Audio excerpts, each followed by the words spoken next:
ব্যাপার, কথা কি শোনা যায় নাকি? জি ম্যাম, শুনতে পাচ্ছি। আমি শুনি না নাকি?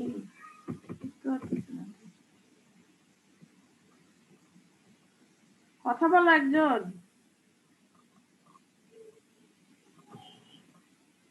ম্যাম শোনা যাচ্ছে কথা। মাইক তো অন করা, এই যে মাইক অন করা তো।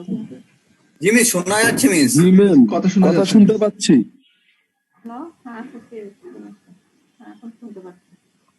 আচ্ছা ঠিক আছে, তাহলে দেখি আজকে কি করাতে পারি। ওকে, স্ক্রিনটা দেখতে পাচ্ছ? আমার মাউসটা খুব সমস্যা করতেছে, কতক্ষণ চালানো যায়। একটু বেন্ডিং স্ট্রেসটা পড়াই দিয়েছি। হ্যাঁ, আচ্ছা, বেন্ডিং স্ট্রেসটা হচ্ছে কি, তোমরা নরমাল স্ট্রেস পড়েছো? নরমাল স্ট্রেস, তারপরে আর কি কি পড়েছো? শিয়ার স্ট্রেস, নরমাল স্ট্রেস, এগুলা পড়েছো না প্রথম দিকে চ্যাপ্টার? মনে আছে তোমাদের?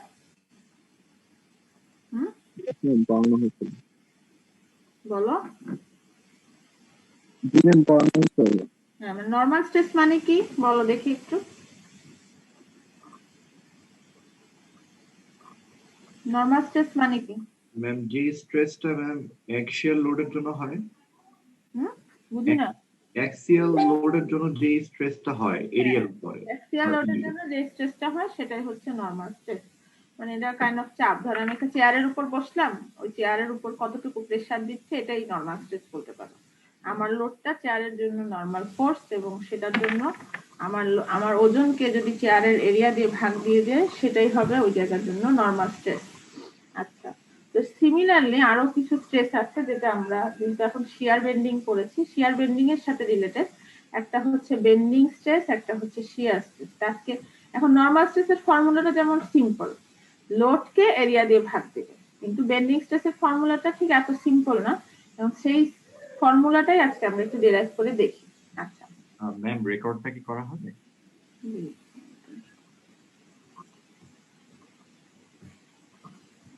তো মাউস নাচতেও একটু ভয় পাচ্ছি, এখান দিয়ে কি হয়ে যায়। এখন এই দেখো, এখন ছবি দেখো। ধরো if a specific length of a beam is subjected to a constant bending moment and shear force is 0, then the stresses set up in that length of the beam are known as bending stress. যেমন এই ধরো এই বিমটাতে এটা যদি shear force diagram, ধরো loading যদি এরকম থাকে, ইউজুয়ালি যদি ধরো অনেক সময় থাকে না যে কনসেন্ট্রেটেড লোড আছে, তখন কিন্তু আসলে বেন্ডিং মোমেন্টটা একদম ফিক্স থাকে।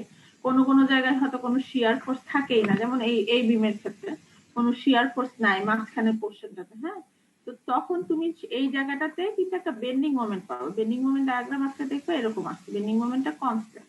শিয়ার ফোর্স 0 মানে বেন্ডিং মোমেন্ট আসলে এই জায়গায় কনস্ট্যান্ট হয়ে গেছে। তো এই জায়গায় তুমি একদম শুধু একটা বেন্ডিং স্ট্রেস, মানে এই জায়গার জন্য তুমি বেন্ডিং স্ট্রেসটা একদম পিওরলি বেন্ডিং স্ট্রেস পাবা, আর কোনো স্ট্রেস পাবা না। ঠিক আছে, তো এটা একদম পিওর বেন্ডিং স্ট্রেস। আবার কোনো কোনো জায়গায় হতে পারে বেন্ডিং স্ট্রেসও আছে, শিয়ার স্ট্রেসও আছে। তো যাই হোক, তো মানে আমরা জাস্ট পিওর বেন্ডিং স্ট্রেস দিয়ে ফর্মুলাটা ডিরাইভ করি। তাহলে the length of the beam under constant bending moment is said to be in pure bending. তাহলে এই পোরশনটাকে বলা হবে যে এই পোরশনটা একদম পিওর বেন্ডিং এর মধ্যে আছে।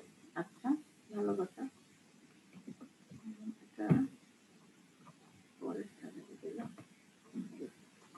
আচ্ছা, internal bending moment causes beam to deform. আচ্ছা, আমি তোমাকে যেটা আগেও বলছি যে বেন্ডিং মোমেন্ট মানে হচ্ছে এই যে দেখো, আমরা হাতটাকে যদি একটু বাঁকা করি তাহলে মানে বিমটা ডিফরমেশন হয়। ডিফরমেশন মানে একটু যেমন আগে যেমন ছিল যে উপরের ছবিটা দেখো একদম স্ট্রেট একটা বিম, নিচের ছবিটাতে যখন এটার মধ্যে একটা বেন্ডিং মোমেন্ট কাজ করতেছে তখন জিনিসটা বাঁকায় যাচ্ছে, তখন তার মধ্যে ডিফরমেশন হচ্ছে, মানে আগের শেপে আর নাই, ডিফর্মড হয়ে যাচ্ছে। আগের শেপে না থাকাটাই মানে ডিফরমেশন। তাহলে এই ধরনের বেন্ডিং হলে যেমন বলা হচ্ছে top fibres in compression, bottom in tension. আর সবসময় মনে রাখবা, যখনই কোনো একটা জিনিস নেগেটিভ থেকে পজিটিভে যায় মাঝামাঝি কোনো একটা জায়গা থাকে যেখানে জিনিসটা 0 হয়। তো এই বিমের ক্ষেত্রে, যে কোনো বিমের ক্ষেত্রেও তাই হবে। ধরো উপরের দিকে কম্প্রেশন, ধরো কম্প্রেশন মানে ধরলাম পজিটিভ, আর নিচের দিকে ধরো টেনশন, টেনশন মানে ধরলাম নেগেটিভ। তার মানে কোনো একটা জায়গা অবশ্যই থাকবে যে জায়গায় কোনো কম্প্রেশনও হবে না, সে কোনো টেনশনও হবে না, সেইটাকে বিমের জন্য আমরা বলি হচ্ছে নিউট্রাল সারফেস। সেখানে লেন্থের কোনো মানে সেই জায়গায় লেন্থের কোনো চেঞ্জ হবে না। যেমন কি বলতেছে, উপরের দিকের ফাইবার গুলো কম্প্রেস হচ্ছে, নিচের দিকের ফাইবার গুলো টেনশন হচ্ছে মানে লম্বা হচ্ছে, আর উপরের দিকের গুলো ছোট হচ্ছে। তার মানে কোনো একটা জায়গা বিমের মধ্যে অবশ্যই থাকবে যেখানে লম্বাও হবে না ছোটও হবে না, মানে সেটা লেন্থের কোনো চেঞ্জ হবে না। সেই সারফেসটাকে বিমের জন্য আমরা বলবো নিউট্রাল সারফেস। আর সে নিউট্রাল সারফেসের ওই লাইনটাকে আমরা বলি নিউট্রাল এক্সিস। আচ্ছা, all cross section remain plane and perpendicular to the longitudinal axis. Cross section বলতে এই যে ধরো লাল করে যে সেকশনটা দেখাচ্ছে, ধরো বিমের যে ধরো তুমি বিমটাকে যদি মাছ বরাবর কাটো, ধরো একটা কেক যদি কাটো, কেকের ধরো মাঝখানে যে ধরো একটা চারকোনা পিস ফেলা, এই অংশটাকে বলা হয় ক্রস সেকশন। সেই ক্রস সেকশন গুলো সবসময় মাথায় রাখতে হবে যে লংগিটিউডিনাল যে এক্সিসটা, লংগিটিউডিনাল এক্সিসটাকে আমরা বলতে পারি যে যেমন ধরো এইখানে দেখা যাচ্ছে, এই যে ধরো এইটা এখানে যে এক্সিসটা বের হয়ে গেছে, এটার উপর সবগুলা অলওয়েজ পারপেন্ডিকুলার অবস্থায় থাকবে। এগুলা কিছু অ্যাজাম্পশন ধরে নিচ্ছে। আচ্ছা, ভালো কথা। এই যে এটা লংগিটিউড, এই যে এখানে আরো ভালো করে দেখা যাচ্ছে, মানে ধরো বিম থেকে যদি বের হয়ে যাওয়ার চিন্তা করো, এই যে দেখো লংগিটিউডিনাল এক্সিস কোনটা, দেখো এটা মানে যত ক্রস সেকশনই কাটো, এখানে যে ধরো ডিমের মতো যে শেপটা দেখতে পাচ্ছ, ধরো তুমি যদি বিমটাকে মাঝখান দিয়ে কাটো, ধরো বিমটা একটা ডিমের মতো একটা শেপ তুমি পাবা, সেই সেকশনটা কিন্তু অলওয়েজ লংগিটিউডিনাল সেকশনের উপর নরমাল মানে পারপেন্ডিকুলার থাকবে, দুটার মধ্যে অ্যাঙ্গেলটা 90 ডিগ্রি থাকবে। ঠিক আছে, এটাই বলছে যেমন। আর এই যে এখানে দেখো একটা লালচে টাইপের একটা সেকশন আছে, এটাকে বলা হচ্ছে নিউট্রাল সারফেস, মানে এই জায়গায় কোনো মানে বিমের এই জায়গার মানে এই জায়গার অংশটুকুতে কোনো রকম চেঞ্জ হবে না, এটা যেমন ছিল তেমনই থাকবে। এর উপরে নিচে কম্প্রেশন টেনশন যা কিছু হবে, বাট এই জায়গাটাতে কিছু হবে না, এবং এই সারফেসটাকে আমরা বলি নিউট্রাল সারফেস। আচ্ছা, এখন সিম্পল পিওর বেন্ডিং থিওরিতে কিছু অ্যাজাম্পশন আছে, এই অ্যাজাম্পশন গুলো কিন্তু কাইন্ড অফ তোমাদের সবসময় মনে রাখতে হয়, অনেক সময় পরীক্ষা দিলে আসতে পারে যে what are the assumptions in simple pure bending theory. আচ্ছা, অ্যাজাম্পশন গুলো কি হবে? Material of beam is homogeneous and isotropic. Isotropic and homogeneous বলতে বোঝাচ্ছে যে এখানে এগুলোর মাঝে মাঝে কোনো চেঞ্জ নাই, মানে সব পুরাটা জুড়ে একই ধরনের ম্যাটেরিয়াল আছে, হোমোজেনিয়াস ম্যাটেরিয়াল। এবং isotropic, same composition and constant E in all direction. E constant হওয়ার মানে হচ্ছে কোনোখানে মানে কোনোটা ম্যাটেরিয়াল ধরো রাবার, কোনোটা কংক্রিট, ব্যাপারটা এরকম হবে না। কংক্রিট হলে পুরোটা কংক্রিট হবে, হ্যাঁ ঠিক আছে, রাবার হলে পুরোটা রাবার হবে। এটা হচ্ছে ফার্স্ট অ্যাজাম্পশন। হ্যাঁ, Young's modulus is constant in compression and tension. Young's modulus of compression tension A constant হবে। এগুলো হচ্ছে assumption.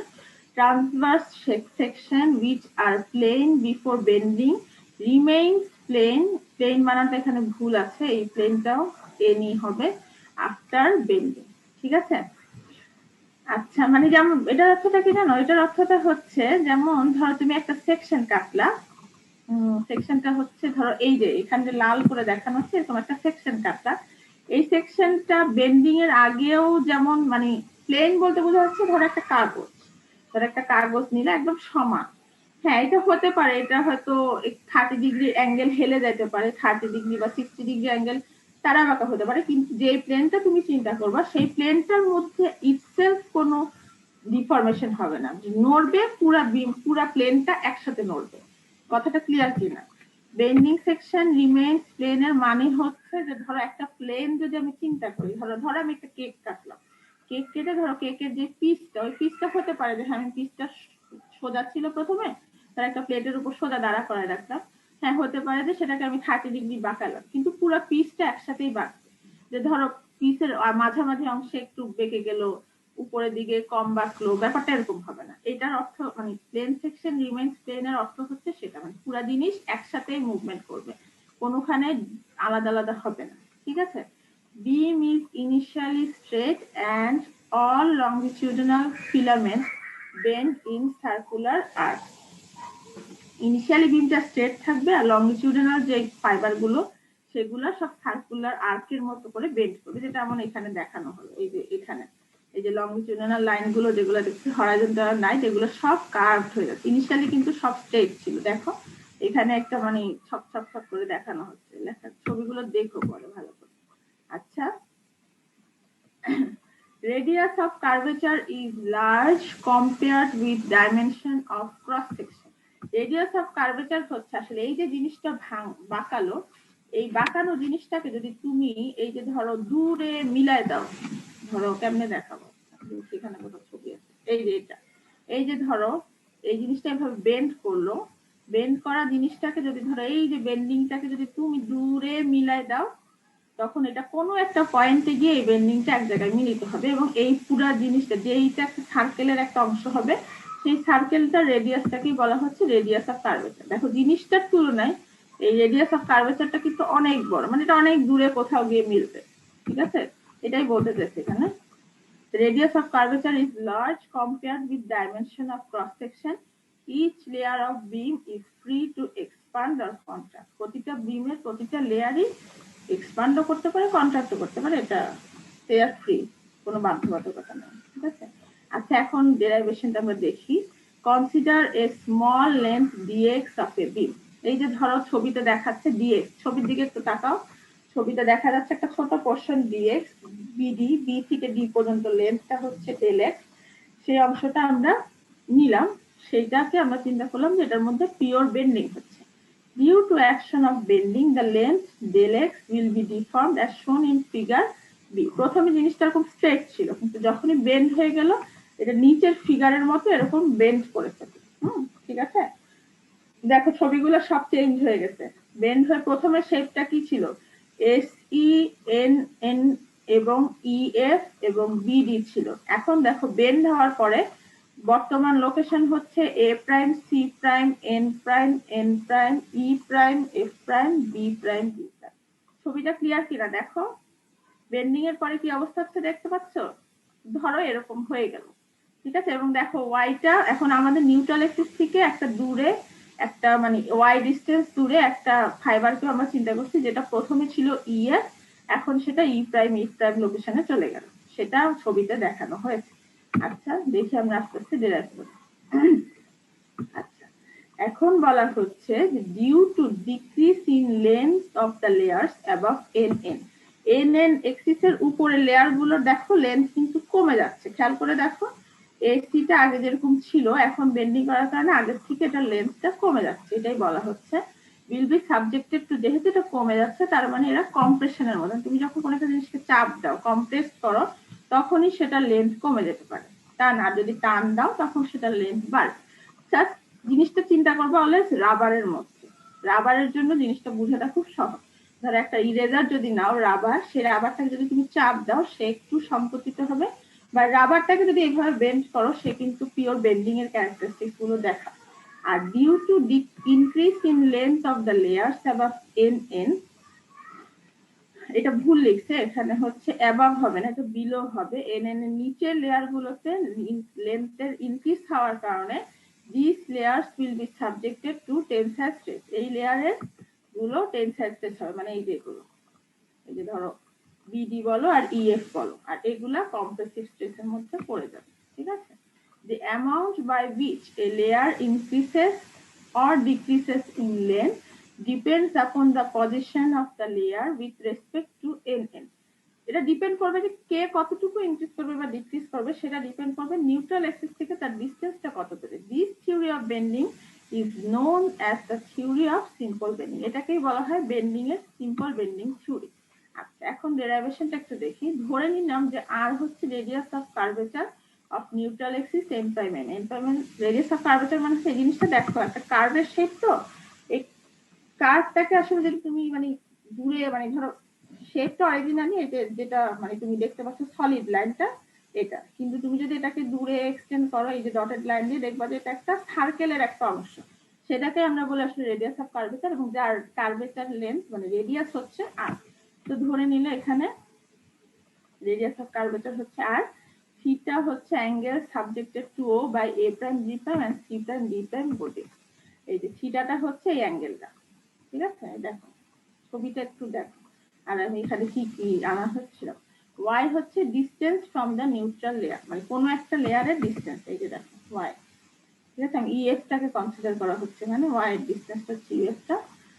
আচ্ছা, ইএফ এর অরিজিনাল লেন্থ হচ্ছে ইএফ, অরিজিনাল লেন্থ ইএফ মানে আসলে অরিজিনালি লেন্থ কত ছিল, ডিএক্স ছিল, দেখো সব ডিএক্স ছিল। তারপরে যখন বেন্ডিং হলো কেউ ডিএক্স এর থেকে কম হয়ে গেছে, কেউ ডিএক্স এর থেকে বেশি হয়ে গেছে। আচ্ছা, ইএফ এর অরিজিনাল লেন্থ ছিল ডেল এক্স, এখানে কখনো ডেল এক্স লিখছে তো ডেল এক্স বা ডিএক্স যাই বলো, অথবা এন এন বা N prime N prime. N prime N prime আর এন এন কেন এক, কারণ হচ্ছে এন এনটা হচ্ছে নিউট্রাল এক্সিস, যার আসলে লেন্থ কখনোই কমবেও না বাড়বে না। হ্যাঁ, যদিও তোমার মনে হচ্ছে সে বেন্ড করছে, কিন্তু যেহেতু এটা নিউট্রাল এক্সিস, সে আগে যা ডেল এক্স ছিল এখনো ডেল এক্স আছে। হ্যাঁ, বেন্ড করতে পারে, বাট স্টিল তার লেন্থ কিন্তু বাড়েও নাই কমেও নাই, সে ডেল এক্সই আছে। এই জন্য এন এন এবং এন প্রাইম সমান হবে। আচ্ছা, তো এই ফিগার থেকে আমরা দেখতে পাচ্ছি এন প্রাইমের কে তুমি আর থিটাও বলতে পারো। এই যে দেখো, কোনো একটা যদি ছোট আর্ক হয় সেটাকে আমরা কি বলতে পারি, থিটা ইন্টু আর, এটা হচ্ছে জিওমেট্রি। আর থিটা দিয়ে আমরা এন প্রাইম কে এক্সপ্রেস করতে পারি। তো এটা লিখলো। আচ্ছা, তাহলে change in length of EF is equal to E prime F prime minus EF, মানে ধরে নিলাম যে যদি তাহলে আমরা চেঞ্জ ইন লেন্থটা বের করতে চাচ্ছি। তো তাই যদি হয় তাহলে ইনিশিয়ালি ছিল এটা আর থিটা, আর যেহেতু এটা ওয়াই ডিস্টেন্স জুড়ে, ফাইনালি ধরে নিলাম যে এটা আর প্লাস ওয়াই থিটা অনুপাতে বাড়বে। তো তাহলে চেঞ্জ ইন লেন্থটা হচ্ছে ওয়াই থিটা, কারণ যেহেতু ইএফটা ওয়াই ডিস্টেন্স দূরে নিউট্রাল এক্সিসে। এটা জাস্ট জিওমেট্রি। দেখো, এটা যদি এন প্রাইমটা যদি আর থিটা হয়, ই প্রাইম এফ প্রাইমটা হবে আর প্লাস ওয়াই থিটা, জাস্ট সেটাই লিখলো। এই দেখো, তাহলে টোটাল ইনক্রিজ ইন লেন্থ হচ্ছে ওয়াই থিটা। এখন স্ট্রেন মানে জানো, স্ট্রেনের সংজ্ঞা তো তোমরা জানো, জানো না? স্ট্রেন কি? স্ট্রেন কাকে বলে? রেশিও বিটুইন ইনিশিয়াল লেংথ আর হচ্ছে ম্যাম ফাইনাল লেংথ। হ্যাঁ, ইনিশিয়াল লেন্থ আর ফাইনাল লেন্থটা, লেন্থের ইনক্রিজটা কত সেটার সাথে অরিজিনাল টোটাল লেন্থটাকে কম্পেয়ার করা। মানে ধরো একটা জিনিস 1 মিটার লেন্থ, তুমি আর ইউনিট ডিফরমেশন। হ্যাঁ, ধরো হ্যাঁ, এটা ডিফরমেশনটা ধরো সে তুমি টানাটানি করলা বা কমায় দিলা, সেটা ধরো 0.1 মিলিমিটার করে বাড়লো, তাহলে স্ট্রেন হচ্ছে 1/1000 মিলিমিটার। সেটা হচ্ছে স্ট্রেন, মানে কতটুকু বাড়লো সেটার সাথে টোটাল লেন্থের কম্পেয়ার। যে দেখো এখানেও লেখা আছে স্ট্রেন ইন লেয়ার ইএফ হচ্ছে ইনক্রিজ ইন লেন্থ হচ্ছে ওয়াই থিটা, আর অরিজিনাল লেন্থ হচ্ছে আসলে যে আর থিটা এন। তো সেখান থেকে আমরা পাচ্ছি ওয়াই বাই আর। আচ্ছা, ভালো কথা। According to linear elasticity, strain আর স্ট্রেস হচ্ছে সমানুপাতিক, মানে স্ট্রেন বাড়লে স্ট্রেসও বাড়বে। তো তার মানে বোঝা যাচ্ছে যে এই যে, এবং সেই রিলেশনটাকে আমরা পয়জনস রেশিও এইভাবে দিয়ে এইভাবে এক্সপ্রেস করতে পারি। এই দুটার মধ্যে যে সমানুপাতিক রেশিওটা, সেটা হচ্ছে আসলে তাদের ইলাস্টিক মডিউলাসটা। ঠিক আছে? তো তাহলে স্ট্রেন ইজ ইকুয়াল টু হচ্ছে আসলে স্ট্রেস বাই ইলাস্টিক মডিউলাস, অথবা স্ট্রেস ইজ ইকুয়াল টু হচ্ছে স্ট্রেন ইনটু ইলাস্টিক মডিউলাস। তো সেখান থেকে আমরা এখানে যদি এটা লিখি, মানে তার মানে এখানে ওয়াই বাই আর সমান, এই যে এটা লিখতে পারি, এটা যদি লিখি তাহলে আমরা স্ট্রেস সমান পাচ্ছি E by R into Y. তার মানে যেটা পাচ্ছি ই বাই আর দুটাই কিন্তু আসলে কি একটা কনস্ট্যান্ট ভ্যালু, কারণ রেডিয়াস অফ কার্ভেচারটা ধরো কনস্ট্যান্টের ক্ষেত্রে, আর ইটা হচ্ছে ফ্রিকশন প্রপার্টি, মানে একটা ম্যাটেরিয়ালের কনস্ট্যান্ট। তো এই দুটা কনস্ট্যান্ট হলে তারা আমরা বলতে পারি যে স্ট্রেস হচ্ছে আসলে যে ডিস্টেন্সের সমানুপাতিক, কারণ ডিস্টেন্সটা চেঞ্জ হবে। ঠিক আছে?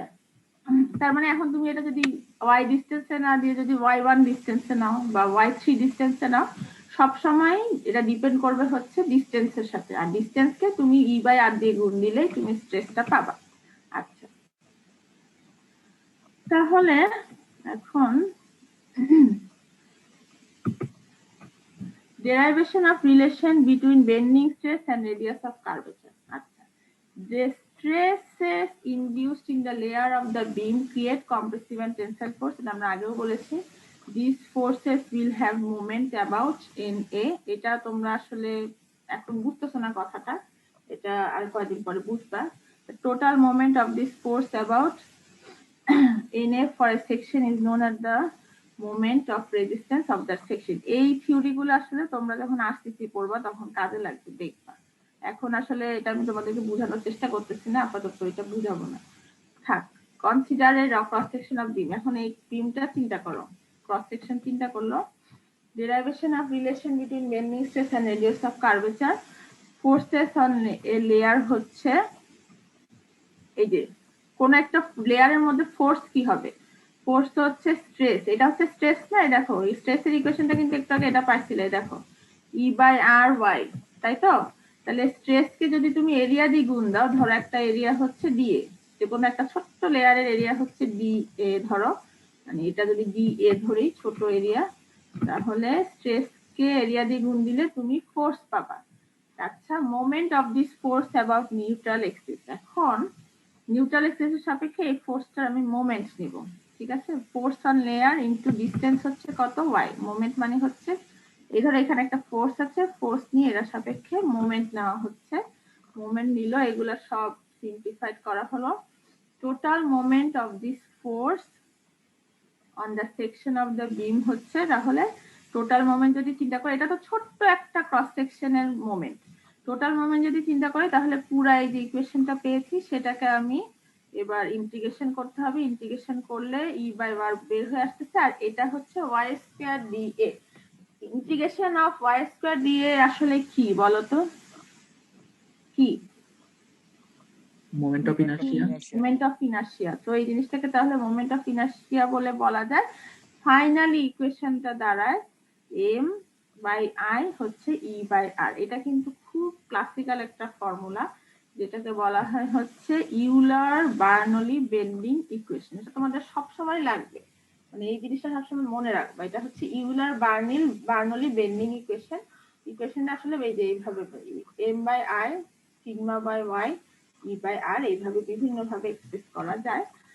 আচ্ছা, ভালো কথা।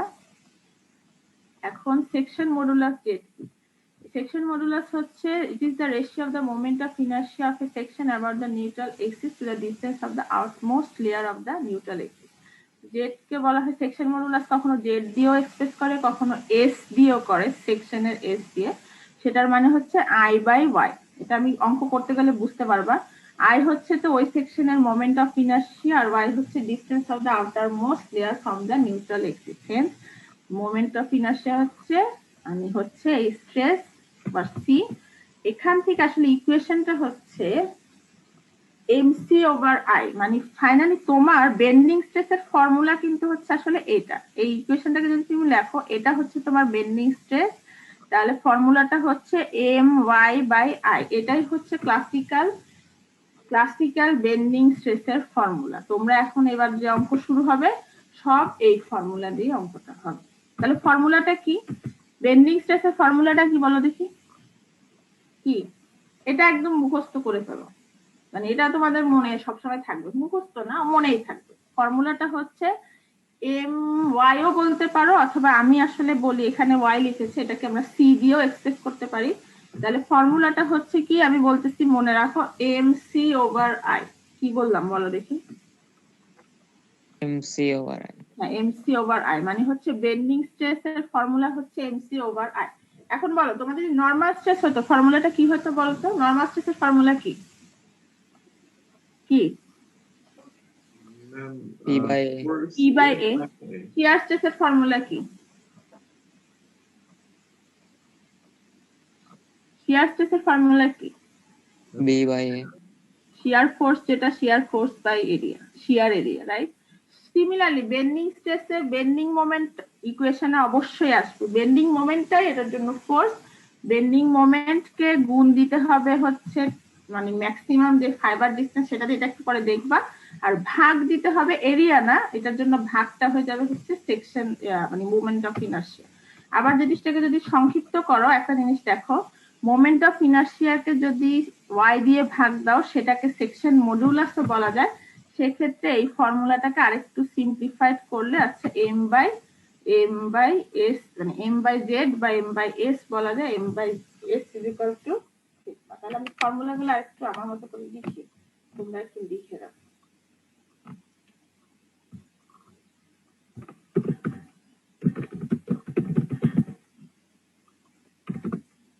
সিগমা যদি হয়, সিগমা আমি এখানে সাইনটা দিতে পারছি না, MC/I।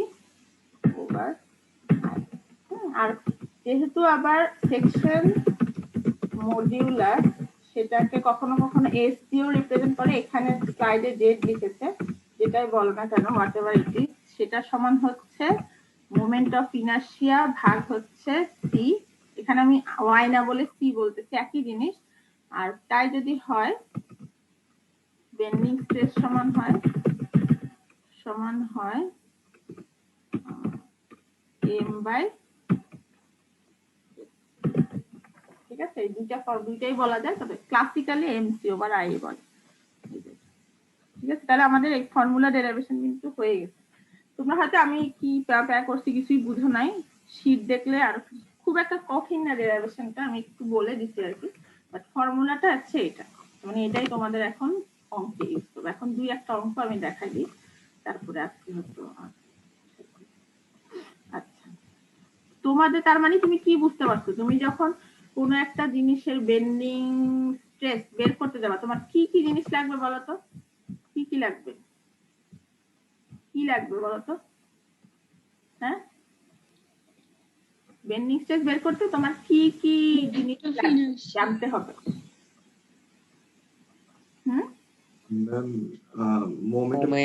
মোমেন্ট লাগবে, আর মোমেন্ট অফ ইনার্শিয়া মানে একটা হচ্ছে ওই মানে একটা হচ্ছে মোমেন্ট মানে এক্সটার্নাল কি অ্যাপ্লাই করা হচ্ছে, আরেকটা হচ্ছে সেকশনের একটা প্রপার্টি লাগে।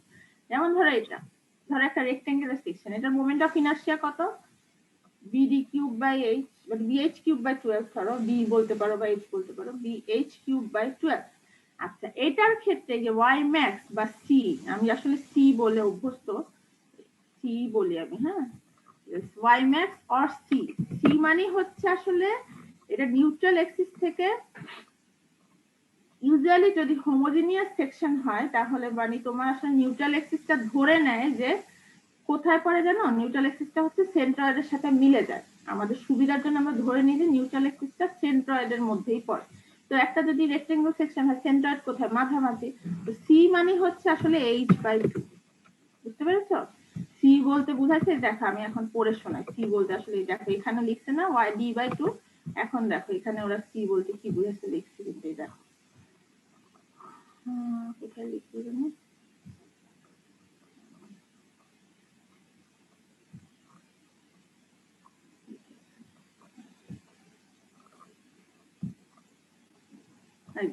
y max হচ্ছে distance of the outermost layer from the neutral axis. Neutral axis থেকে একদম সবচেয়ে দূরের যে ফাইবারটা পাবে সেটার ডিসটেন্স। বুঝতে পেরেছো? তো এইটাই হচ্ছে তোমার y max বলো অথবা c, যেটাই বলো না কেন। তো যদি রেক্টেঙ্গেল সেকশন হয়, যেহেতু নিউট্রাল এক্সিস একদম মাঝামাঝিতে, তো c বা y max এর ভ্যালু হবে জাস্ট এটা এই ফাইবারে আর কি। মানে তুমি দেখো বেন্ডিং স্ট্রেস বলতে যাচ্ছে যে মানে ধরো এই সেকশনের মধ্যে তুমি 10 kilo newton metre bending stress দিচ্ছ, কিন্তু তুমি ম্যাক্সিমাম স্ট্রেস পাবা হচ্ছে একদম এই জায়গায়। বিভিন্ন জায়গায় স্ট্রেস কিন্তু বিভিন্ন হবে, কারণ হচ্ছে কি, ফর্মুলাটা দেখো, ফর্মুলাটা হচ্ছে এই যে ফর্মুলাটা হচ্ছে, আমি আবার যেটা বলছি, ফর্মুলাটা হচ্ছে M C over I, M C over I.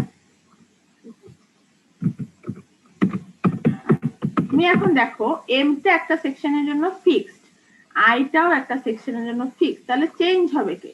C. C যত বেশি হবে স্ট্রেস তত বেশি হবে। তো সি সবচেয়ে বেশি হবে কোথায়?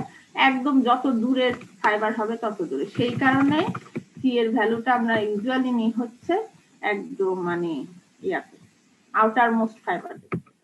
ঠিক আছে, এটাই বোঝাতে চাইছিলাম, বুঝছো কিনা জানি না। তাহলে এখন দিয়ে একটা দেখে অঙ্ক করতে পারি কিনা। এই যে দেখো এটার জন্য আই হচ্ছে বিএইচ কিউব বাই 12, ওয়াই হচ্ছে সি বাই 2 বা ডি বাই 2 হোয়াটএভার যেটা বলো। আর জেড না বের করলেও চলবে, তোমার আই বের করলেই চলবে। তাহলে এগুলা আচ্ছা, এখানে হচ্ছে আসলে অঙ্ক করায় না, এগুলো বিভিন্ন সেকশনের জন্য আই আর জেড বের করা শিখেছে। যেমন ধরো এটা যদি রেক্টেঙ্গুলার হলো সেকশন হয়, তোমার আই হচ্ছে কি, আমি বলবো যে জেড বের করার দরকার নাই। জেডটা কেন দরকার? জেডটা যদি কোনো কোনো ক্ষেত্রে রেডিমেড সেকশন থাকে, তোমরা এয়ার বই খুলে দেখবা, ওই যে কি জানি বলে সিঙ্গারের বইয়ের পিছনে দেখবা, ধরো তোমার রেডিমেড এল সেকশন বলো, সি সেকশন বলো, ওইসব জায়গায় চার্টের মধ্যে এস এর ভ্যালুটা দেওয়া থাকে সেকশন মডুলার। সেই ক্ষেত্রে তুমি যেন এই ফর্মুলাটা ইউজ করতে সমস্যা না হয়, তখন এই জন্য তুমি ওখান থেকে সরাসরি এস নিয়ে আসতে পারো। আর আমরা যদি টিপিক্যালি নর্মালি ক্যালকুলেশন করি, তুমি ধরো এই ক্ষেত্রে তুমি সরাসরি আয় বের করতে পারছি, আয় তো তুমি আয় জানো, ওয়াই জানো, তো তোমার তো আলাদা করে জেড বের করার দরকার নাই। সেক্ষেত্রে তুমি আয় আর ওয়াই বসাবা আর মোমেন্টের ভ্যালুটা বসাবা, তুমি প্রবলেমটা সলভ হয়ে যাবে। সার্কুলার সেকশনের জন্য আয় হচ্ছে, মানে এগুলো হচ্ছে তোমাকে আবার মনে করাই দিচ্ছে, এগুলো কিন্তু 1-1 পড়ছিল, এখন মনে যদি না থাকে এই জন্য আয় কি হবে কোন ধরনের সেকশনে এগুলো একটু দেখাই দিচ্ছে। π/64 d⁴, হ্যাঁ, সার্কুলার হলো সেকশন হলে π/64 d⁴ হচ্ছে, ডি হচ্ছে আউটার সার্কেল মাইনাস ইনার সার্কেলটা মাইনাস হয়ে যাবে, দেখছি আর কিছু না। আচ্ছা, এখন হচ্ছে একটা প্রবলেম দেখাচ্ছে, দেখো তো এটা করতে পারো কিনা দেখি। প্রবলেমটা দেখো, প্রবলেমটা হচ্ছে cantilever, a cantilever of length 2 meter fails when a load of 2 kilonewton is applied at the free end. If the section of the beam is 40 meter by 60 millimeter, find the stress at the failure. বের করো তো দেখি, পারো কিনা দেখি। প্রথম কাজ কি করতে হবে বলো তো? মোমেন্ট বের করতে হবে। মোমেন্ট বের করতে হবে। এটা ম্যাক্সিমাম মোমেন্ট কত হবে বলো দেখি, মুখে মুখে বলো। 4 কিলো নিউটন। 4 kilonewton metre. তাই যদি হয় তাহলে ফর্মুলা দেখো, ফর্মুলাটা আমি আবার লিখতেছি। ফর্মুলা মানে sorry bending stress, bending stress আমি এখানে সিগমা লিখতে পারছি না দেখে মানে মানে হাতে মানে টেক্সট করে লিখতেছি, কিন্তু তোমরা আসলে সিম্বলটা দিবা, ঠিক আছে? সিগমা হচ্ছে এমসি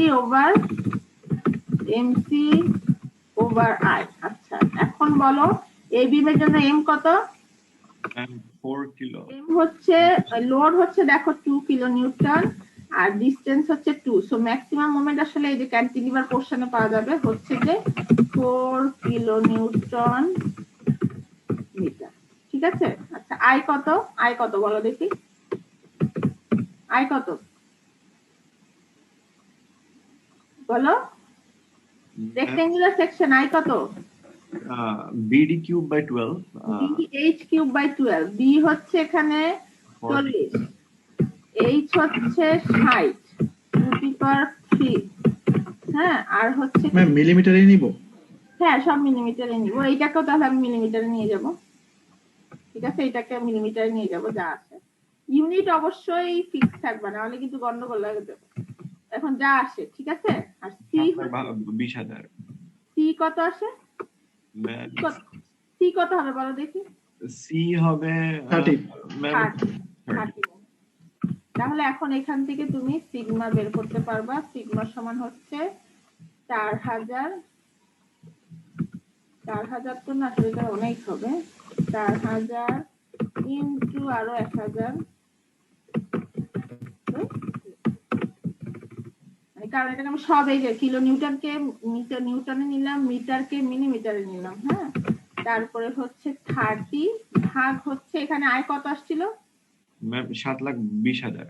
ওরে আল্লাহ, এটা কত আসে? 7 ইন্টু কত? 720 করে বলো। 7.2 ইন্টু 10 টু দি পাওয়ার 5। তো যা হয় এখন ক্যালকুলেশন করে তুমি স্ট্রেস বের করে ফেলো, ঠিক আছে? এইটাই প্রবলেম, এইটাই ফর্মুলা, এটাই আর এইটাই প্রবলেম। তো তোমার প্রথম কাজ হচ্ছে বেন্ডিং মোমেন্টটা বের করো, মোমেন্ট অফ ইনার্শিয়া বের করা, তারপরে অঙ্ক শেষ করা, ব্যাস। তেমন কঠিন কিছু না, সহজ না? সহজ কি না কথা বল। এই যে দেখো ওরাও বের করছে, ঠিক আছে? এই যে দেখো আসছে যে 166.67। এই ইউনিটটাকে সংক্ষেপে কি বলে বলতো? মেগাপ্যাসকেল। মেগাপ্যাসকেল, এটা হচ্ছে মেগাপ্যাসকেল, ঠিক আছে? এই দেখো ফর্মুলা দেখো, এই যে দেখো ওরা জেড করছে, আমি জেড করি না, আমি আই করলেই তোমার হচ্ছে, আমার জেড করার দরকারটা কি? তো এই ক্যালকুলেশন, ঠিক আছে? এবার এটা নিজেরা করো তো দেখি পারো কিনা, একটু পড়ো। ফর্মুলা একটাই, এমসি ওভার আই। এবার একটু করো। স্কোয়ার বিম মানে 20 মিলিমিটার 20 মিলিমিটার স্কোয়ার বিম, আর হচ্ছে স্প্যান হচ্ছে 2 মিটার লং, এটা সিম্পলি সাপোর্টেড বিম। আচ্ছা, বলা হচ্ছে এটা ফেল করে যখন 400 নিউটন লোড বিমের সেন্টারে অ্যাপ্লাই করা হয়। আচ্ছা, বুঝতে পারছি। এখন দেখো, এটা কিন্তু একটু ট্রিকি প্রবলেম, কিন্তু মজার। পারো কিনা বুঝো তো কি বলছে প্রবলেমটা, দেখি কেউ প্রসিডিউরটা বলতে পারবে কিনা আমাকে বলো তো দেখি। কেউ কি প্রসিডিউরটা বলতে পারবে কিভাবে হবে?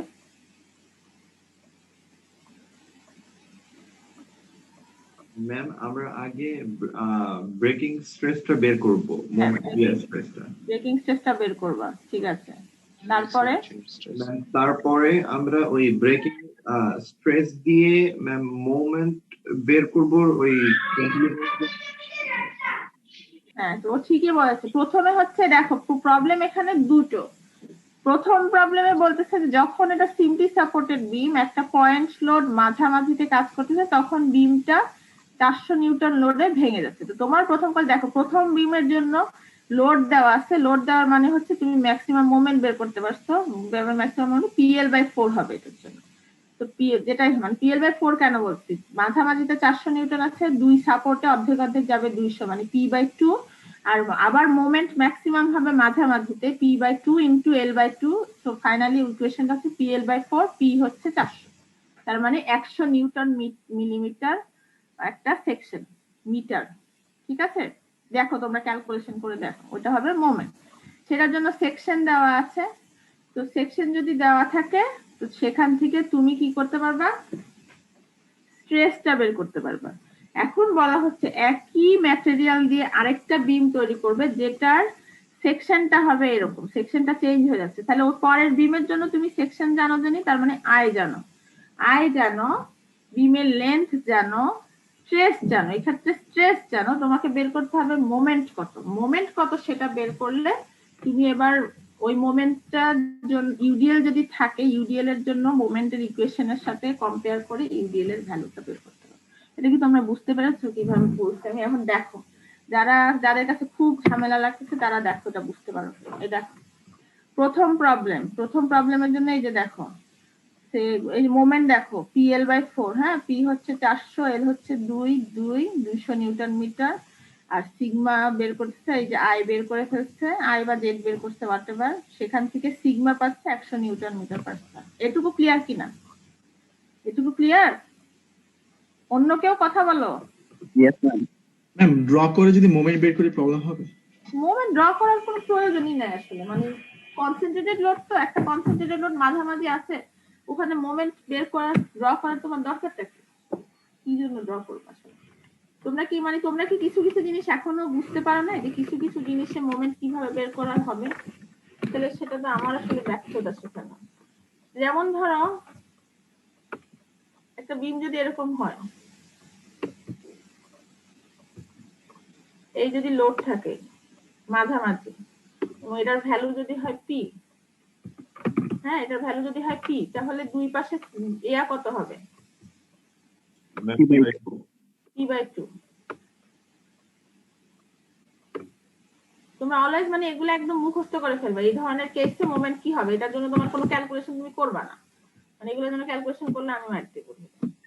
এগুলো মুখে মুখে হবে যে কোনো বিমের সেন্টারে যদি একটা লোড P থাকে, তাহলে ম্যাক্সিমাম মোমেন্টের ভ্যালু কি হবে জানো? ম্যাক্সিমাম মোমেন্টের ভ্যালু হবে PL/4।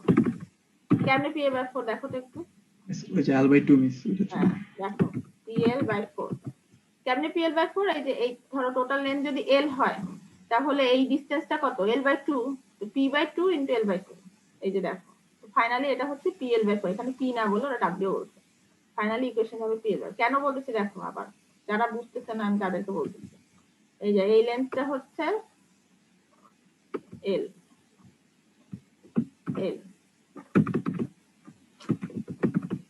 তাহলে এই অর্ধেক লেন্থটা কত? L/2। তোমার ম্যাক্সিমাম মোমেন্ট তুমি এখানেই পাবা। শোনো, মনে রাখবা যে যদি সিম্পলি সাপোর্টেড বিম হয়, লোড যদি মাঝখানে থাকে, ম্যাক্সিমাম মোমেন্ট ওই মাঝখানে যেই পয়েন্টে লোড সেখানেই পাওয়া যাবে। তাহলে সেই লোডের ভ্যালুটা, ম্যাক্সিমাম মোমেন্টের ভ্যালু কত হবে? এই লোড হচ্ছে P/2, ডিসটেন্স হচ্ছে L/2, তো ফাইনালি এটা হবে PL/4। এটা মুখস্থ করে ফেলবে, এটা যেন আমার আর কখনো বলতে না হয়, মুখস্থ বলবা PL/4 PL/4 PL/4, তো এইটাই লিখছে PL/4। ঠিক আছে, ক্লিয়ার? Yes, ma'am. হ্যাঁ, জি ম্যাম, ক্লিয়ার। আচ্ছা এখন আরেকটা দেখাই। এবার আরো কিছু কিছু বিমের জন্য এগুলা তোমাদের একদম মুখস্থ থাকতে হবে। এখন দেখো আরেকটা বিম হচ্ছে, যেমন যদি হয় কি ইউডিএল, আমি একটু ঘন ঘন না আঁকে তাড়াতাড়ি আঁকার জন্য একটু দূরে দূরে আঁকলাম। ধরো একটা ইউডিএল আছে, ঠিক আছে, আচ্ছা ভালো কথা। আর এদিকে হচ্ছে সাপোর্ট, তাহলে ইউডিএল এর ভ্যালু যদি হয় ডাব্লিউ, হ্যাঁ, আর যদি লেন্থ হয় হচ্ছে এল, ধরো এটা ধরো এল লেন্থ, আর এইটা যদি হয় ডাব্লিউ ইউডিএল এর ভ্যালু,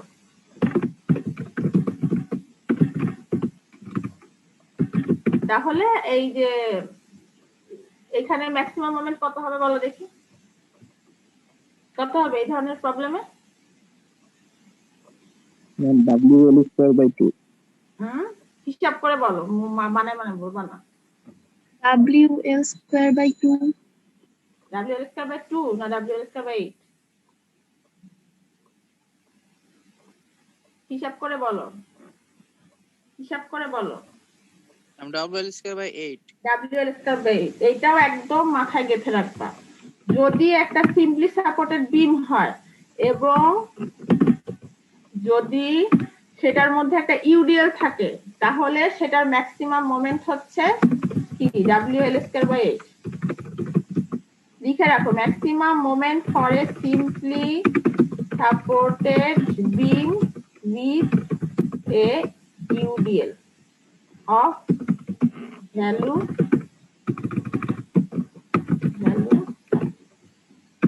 কেন WL²/8? এখানে রিঅ্যাকশনের ভ্যালু কত? রিঅ্যাকশনের ভ্যালু কত? WL/2, right? ঠিক আছে, আচ্ছা মোমেন্ট কত হবে? মোমেন্ট হবে WL/2 ইন্টু L/2। ঠিক আছে, এটা তো গেল একটা।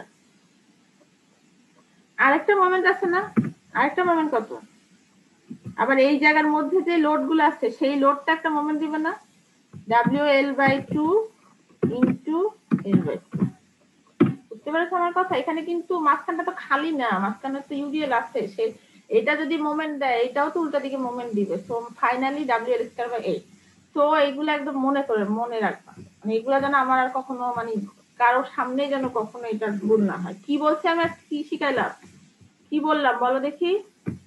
কোন একটা বিমের যদি সিম্পলি সাপোর্টেড হয় এবং যদি তার মধ্যে সেন্টারে একটা কি থাকে, কি থাকে, কি থাকে বলো? Concentrated load. সেন্টারে যদি একটা supported beam with a load P at the center, the maximum moment is কত? WL/4। এটা গেল একটা।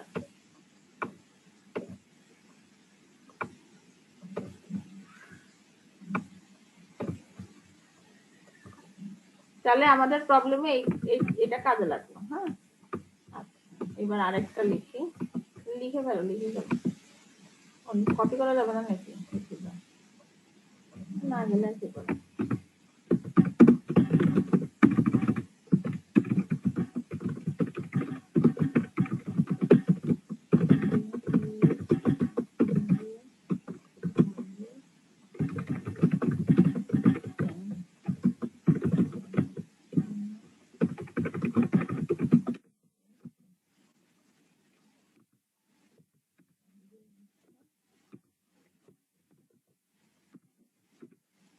ঠিক আছে, আর এই জিনিসটাই যদি ইয়া হয়, কি জানি বলে, যদি ক্যান্টিলিভার বিম হয়, তোমরা আজকে এগুলো হিসাব করে দেখবা, আসলে আমি আর দেখাচ্ছি না। এটা যদি ক্যান্টিলিভার বিম হয় উইথ UDLW, মোমেন্ট হবে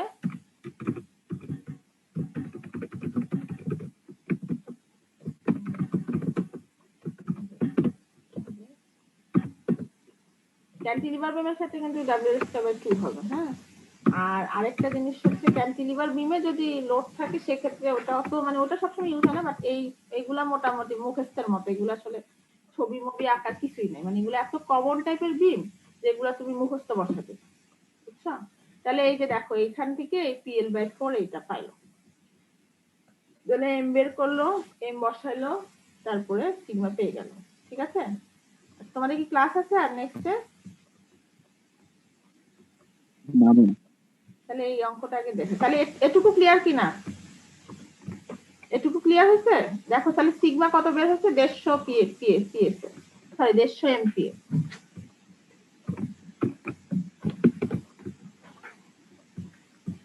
আচ্ছা, এখন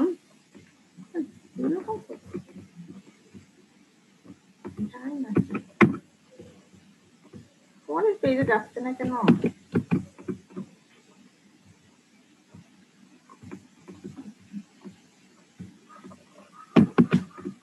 তাহলে এবার পরের অংশটা করো দেখি, পরের অংশে কি কি বলা আছে দেখো তো একটু।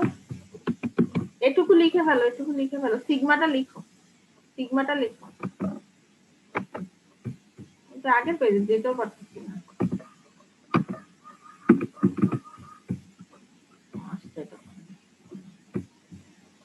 এই যে এবার সিগমা বের হচ্ছে না, এবার পরের অংশটা করো।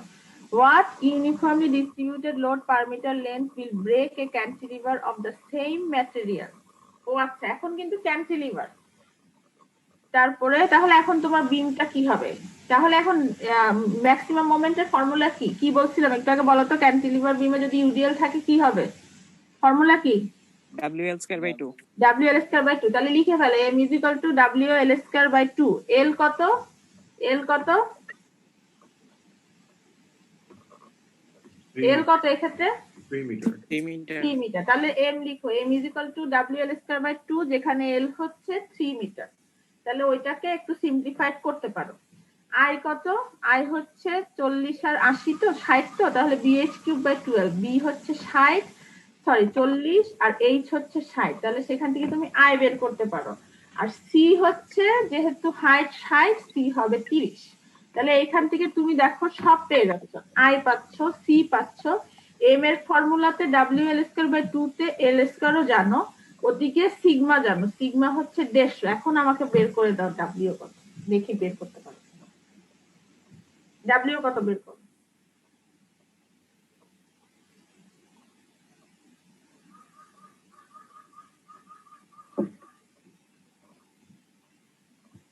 যারা বুঝে নাই দেখো, পরেরটা ক্যান্টিলিভার বিম, ক্যান্টিলিভার বিমের ক্ষেত্রে মোমেন্ট হচ্ছে কি বলছি, WL²/2। যেখানে ডাব্লিউ এর ভ্যালু আমি জানি না, এল এর ভ্যালু আমি জানি। এল হচ্ছে বলা হচ্ছে 3 মিটার লং, তার মানে 3 3 9, 9 কে 2 দিয়ে ভাগ দিলে ওটা হবে 4.5 ইনটু ডাব্লিউ। ঠিক আছে, এটা হবে এম। আই হচ্ছে BH³/12, বি হচ্ছে এখানে 40 ইনটু হচ্ছে এইচ হচ্ছে 60 ভাগ হচ্ছে 12, কত আসবে আমি বলতে পারছি না। আর সি হচ্ছে 60 এর অর্ধেক 8/3, তাহলে এটা হচ্ছে 30। আর এখন সিগমা আমি প্রবলেম থেকে জানি, সিগমা কত পাইছিলাম, 150 নিউটন। তো এইটার সমান আমি এখানে এগুলা বসাতে পারি। 4.5 এখানে কিন্তু তোমার ইউনিটটা খুব খেয়াল করে লিখতে হবে, ইউনিট ইজ ভেরি ডিফিকাল্ট, এখানে ইউনিট মিলানোটা আমারও ভুল হওয়ার খুব সম্ভাবনা। তুমি যেহেতু এল হচ্ছে 3 মিটার, এটাকে যখন স্কয়ার করে ফেলছে 1000 দুইবার আসতেছে, হ্যাঁ।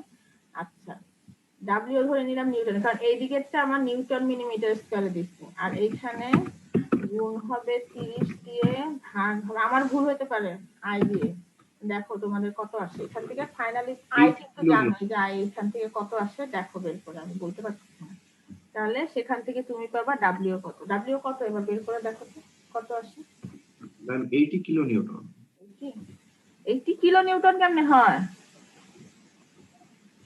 নিউটনে চলে গেছে তো।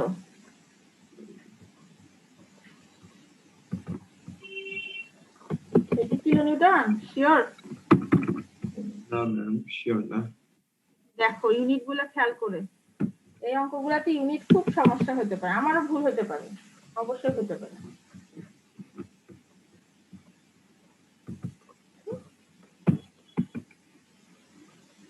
পরের পেজে তো যেতেই পারছি।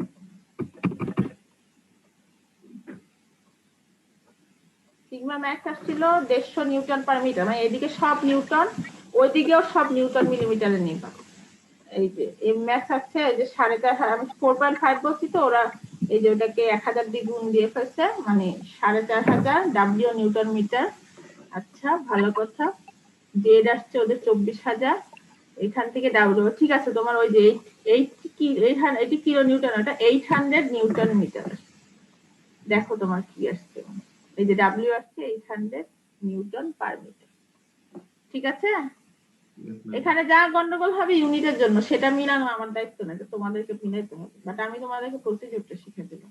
প্রসিডিউরটা বুঝতে পেরেছো? ক্লিয়ার কিনা প্রসিডিউরটা? Yes ma'am. তাহলে এটা আরেকটা প্রবলেম আছে, আশা করি মোটামুটি বুঝতে পারছো। আমি হয়তো আরো কিছু প্রবলেম পরে করাবো, আপাতত আজকে এটুকু থাক। ঠিক আছে, ওকে, আজকে তাহলে এতটুকুই থাক। আচ্ছা, আর কি আগামী সপ্তাহে ক্লাস আছে তোমাদের সাথে আমার? মানে বৃহস্পতিবার তো আর পাবো না, আমি তার আগেই কোনো একদিন নিব। ওকে, আমি জানাই দেব। ম্যাম আমাদের সিলেবাস আর কতটুকু বাকি? বেন্ডিং স্ট্রেস, শিয়ার স্ট্রেস, আমার এতটুকুই বাকি। ম্যাম প্রিভিয়াস ক্লাসে ভিডিও আর পিডিএফ গুলো দিলে ভালো হতো। বুঝি নাই। ম্যাম আগের ক্লাসে ভিডিও আর স্লাইড গুলো দিলে ভালো হতো। কালকে দিয়েছি, দেখো গতকালকে দিয়ে দিচ্ছি।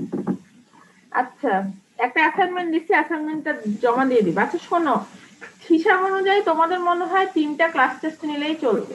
3টা ক্লাস টেস্টের থেকে বেস্ট 2 ক্যালকুলেট মানে কাউন্ট হবে, আর হচ্ছে আর অ্যাসাইনমেন্ট থেকে 2টা অ্যাসাইনমেন্টে 10-10 করে 20 নাম্বার কাউন্ট হবে। আমি একটা অ্যাসাইনমেন্ট দিয়েছি, বিপুল স্যার দিয়েছে না, 10-10 করে 20 হবে, আর ক্লাস টেস্ট থেকে 40 নাম্বার আসবে, টোটাল 60 নাম্বার এখান থেকে আসবে। ঠিক আছে, এখন কি ক্লাস টেস্টটা দিতে চাও নাকি যা দিয়েছো তাতেই হবে? না মিস, ঠিক আছে মিস। ঠিক আছে ম্যাডাম। আমি আর ক্লাস টেস্ট তাহলে নিব না, অ্যাসাইনমেন্টটা সুন্দর করে জমা দিবা। ওকে, ম্যাম এটা কোশ্চেন ছিল অ্যাসাইনমেন্ট থেকে। বলো। ম্যাম আমরা কি ওখানে শুধুমাত্র ডায়াগ্রামটা আঁকলেই হবে নাকি ক্যালকুলেশন গুলো পাশে দেখাই দিতে হবে? ডায়াগ্রাম গুলাই তোমরা, আমি শুধু ডায়াগ্রাম আঁকতে হলে তোমাকে ক্যালকুলেশন গুলো করতে হবে না আসলে। ম্যাম আমরা কি খাতা কি মানে ওটা আমি রাফলি করে যদি সুন্দর করে পাশে সাইডে ওই যে ধরো তোমরা ওই যে মানে আমি তোমাদেরকে দেখানো তো আসলে এখানে যায় না, মানে ধরো এক ছবিটার নিচ বরাবর মানে বেন্ডিং মোমেন্ট শেয়ার ফোর্স ডায়াগ্রামের জন্য লম্বা লম্বি জায়গা রাখবার, আরেক সাইডে মানে খাতার ধরো 1/3 যদি এতটুকু জায়গা রাখো লম্বা সাইডে, বাকি 1/3 তুমি ধরো কিভাবে R1 বের করলা, কিভাবে R2 বের করবা, সেই ক্যালকুলেশন গুলো লম্বা লম্বি এক পেজ তুলে এভাবে লিখে দিবে। ম্যাডাম এই ক্যালকুলেশনটা ডায়াগ্রামের নিচে দেখিয়ে দিলে হবে না? নিচে দেখালে হয়, তবে সুন্দর হয় হচ্ছে ডায়াগ্রামের পাশ বরাবর থাকলে। ম্যাডাম আমি এই যে কয়েকটা করে ফেলছি তো নিচে দেখাই দিচ্ছি না, এটা তো কোনো বাধা ধরা রুলস না, মানে জাস্ট আমি বলতেছি আর কি। ধরো তুমি এমন ভাবে করতে পারো যে খাতাটাকে 3 ভাগ করলে 2/3 তুমি ডায়াগ্রাম আঁকলা, মানে ছবিটা এঁকে নিচ বরাবর ডায়াগ্রামের জন্য ওই ঘর করে ফেললা, আর পাশের 1/3 তুমি ওই মানে ছোট ছোট করে জি ম্যাডাম বুঝতে পেরেছি। মিস যদি আমরা এরকম করি যে মানে পাশাপাশি দুইটা পেজের মধ্যে এক পাশে আমি ক্যালকুলেশনটা দেখালাম আর একটা পেজে, মানে আমি অবশ্যই কোনো সমস্যা নেই, আমি জাস্ট আমি যেভাবে করতাম মানে এক পৃষ্ঠায় সবকিছু দেখা গেলে ভালো লাগে, মানে সেটা অনেক সময় জায়গা হবে না, ওই যে যখন এসএফডিবিএমটি আঁকবো তখন তো অনেক সময় মানে বললাম তো। আচ্ছা ম্যাম এটা তো আমার মানে আমার তো এটা ব্যক্তিগত বিষয়, মানে আমি কি লিখবো কোথায় কেমন আঁকবো। অবশ্যই ব্যক্তিগত বিষয়, আমি জাস্ট আমি বললাম আর কি। ইউজুয়ালি তুমি যদি এক পৃষ্ঠার মধ্যে এমন ভাবে ভাগ করো, খাতাটাকে অভ্যাস করো তো ওইভাবে করার, তাহলে পরীক্ষার হলে কিন্তু টিচারেরও দেখতে সুবিধা হয়। আর না হলে মানে জাস্ট পাশাপাশি ক্যালকুলেশন সুবিধা নাই, তুমি যেভাবে ইচ্ছা করতে পারো, জাস্ট আমি এভাবে করতাম, এভাবে বললাম, এটা ব্যক্তিগত বিষয়, অবশ্যই ব্যক্তিগত বিষয়। ঠিক আছে, আচ্ছা। আর হচ্ছে যে লাস্টে যে প্রবলেমটা দিয়েছি যে একবারে ধরে ধরে প্রতিটা পয়েন্টে মোমেন্ট লেখা, এটা তোমার মোমেন্ট লেখা শেখানোর জন্য আমি দিয়েছি আসলে। তুমি আসলে যে যেমন ধরো যে কোনো পয়েন্টে তুমি আসলে মোমেন্ট বের করো কিভাবে, হয় গ্রাফিক্যাল মেথডে এরিয়া ক্যালকুলেশন করো, অথবা হচ্ছে অনেক সময় ইকুয়েশন লেখো। ধরো তুমি ইকুয়েশন লিখতে না, মানে ধরো আমি বললাম যে এই বিমের 2 মিটার দূরে আসলে মোমেন্ট ক্যালকুলেশন করো, সবসময় কি তোমার ইকুয়েশন লেখা জরুরি? আমাকে এটা একটু বলো তো। ইকুয়েশন লেখা কি সবসময় জরুরি আসলে? নো মিস, পয়েন্ট ক্যালকুলেশন তুমি জাস্ট ওই পয়েন্টের আগে যা যা লোড আছে সেই পয়েন্ট গুলার মোমেন্ট নিয়েই তো ক্যালকুলেশন করতে পারো না? মানে সেই জিনিসটা তোমরা অভ্যস্ত হওয়ার জন্য আমি লাস্টের প্রবলেমটা দিয়েছি যে মানে প্রতিটা পয়েন্টের ক্যালকুলেশন গুলো দেখাবো, বুঝতে পেরেছো? মানে কি কি লোড, মানে জাস্ট ধরো আমি ধরো 1 মিটার দূরত্বের আগে হয়তো একটা লোড আছে, আবার 2 মিটার দূরত্বের আগে দুইটা লোড আছে, একটা রিঅ্যাকশন আছে, তো তোমাকে আসলে ওইভাবেও কিন্তু তুমি ক্যালকুলেশনটা করতে পারো। তো ওইটা জাস্ট যেন অভ্যাস হয় যে সবসময় তুমি ইকুয়েশন লিখবা, ব্যাপারটা কিন্তু তা না। অনেক সময় ধরো তোমার কোনো একটা স্পেসিফিক পয়েন্টের মোমেন্ট দরকার, তখন যেমন ফ্রেমের ক্ষেত্রে তোমরা কি করতেছো, একদম লাস্ট পয়েন্টের মোমেন্ট নিচ্ছ না, তুমি কি সবসময় ডায়াগ্রাম আঁকতেছো কিংবা ইকুয়েশন আঁকতেছো না, তুমি জাস্ট ওই পয়েন্টের আগে যা যা লোড আছে সেই পয়েন্টগুলোর মোমেন্টটা নিচ্ছ। এই জিনিসটা প্র্যাকটিস করবা না সময়, ঠিক আছে? অলওয়েজ কিন্তু আমরা ইকুয়েশন কিংবা ডায়াগ্রাম থেকে ক্যালকুলেশন করি না, অনেক সময় আমরা জাস্ট কোন পয়েন্টের মোমেন্ট দরকার হলো ওই পয়েন্টের আগের লোড গুলার মোমেন্ট, এই জিনিসটা অভ্যাস রাখতে, ঠিক আছে? অনেক সময় এটা দেখে অনেকে পারে না, তো ওইটা করার জন্য লাস্ট প্রবলেমটাতে বলছি যে একটু দেখায়, ঠিক আছে? ওকে, তাহলে আজকে এতটুকুই থাক। ম্যাডাম তাহলে কি আপনার আর একটা ক্লাস হবে? একটাও নিতে পারি, দুইটাও নিতে পারি, দেখি। Okay ma'am. ঠিক আছে।